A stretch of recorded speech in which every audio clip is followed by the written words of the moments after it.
বাচ্চাকে আপনি কিভাবে পাইছেন আর আমি কিভাবে পৌঁছাই দিয়েছেন বিস্তারিত বলুন। আমি মনিরম থেকে একজন যে আধা ঘন্টা 1 ঘন্টা বয়ে থেকে আমার নাম মোহাম্মদ রুল আমিন। আমার বাসা ইলিশা সুদরাট।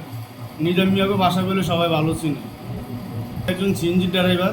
হ্যাঁ বলুন। তো আমার এই উদয়পুর রাস্তা মধ্যে সিগন্যাল দিছে পোলাটা রাত লইয়া পরে কই কই যাবো বলা নতুন বাজার যাইব। তো ঠিক আছে কবে আপনি মোবাইলটা দেন তো কই কি আরবেন একটু কথা কম। তো মোবাইলটা দিছি ওই 2-3 মিনিট দুইটা নাম্বারে কথা কইছে মনে হয়। কথা কওয়ার পরে আমার 10টা মোবাইলের কথা কইছে এইটা 10টা দিল আর 500টা নোট দিল। আমি 150টা রাখলাম পরে 200 টাকা দিল আর 150 টাকা নিয়ে গেল। 500 নোট ভাঙে ওরে 200 দিছে আমার 150 দিছে আর কিছু নতুন বাজার আর আম্মু খাড়ায় থাকবো আর এখানে পুষিয়ে দিন ভাই টাকা ঠিক মতন পুষিয়ে দিবেন 3বার করে কইছে ভাই ঠিক মতো পুষিয়ে দিবেন।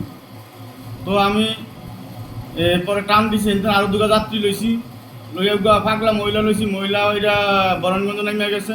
পর আমি যাত্রী টুয়াইতে আইসি পরে বাংলা বাজার আইসি মতন আবার ফোন দিছি যে ভাই আমি আইতে আছি ফোন দিছি যে ভাই আমি আইতে আছি তখন বাংলা বাজার পার আইসি তখন মোবাইলে চার্জ থাকে না ব্যাগ তখন আইসি মতো ফোন দিছে ওই আমি আমার মোবাইলে চার্জ থাকবো না ইয়া এই ফায়ার সার্ভিসের গেটে আমি খেরামো এন তো এন তো দরকার আমি লয়ে যাবো মানে এতটুকু পর্যন্ত আমি কইছি আর যে জায়গার কথা কইছি ঠিক সেই জায়গায় আমি বাচ্চাটা হলে গাড়ি হলে খারে আসছিলাম।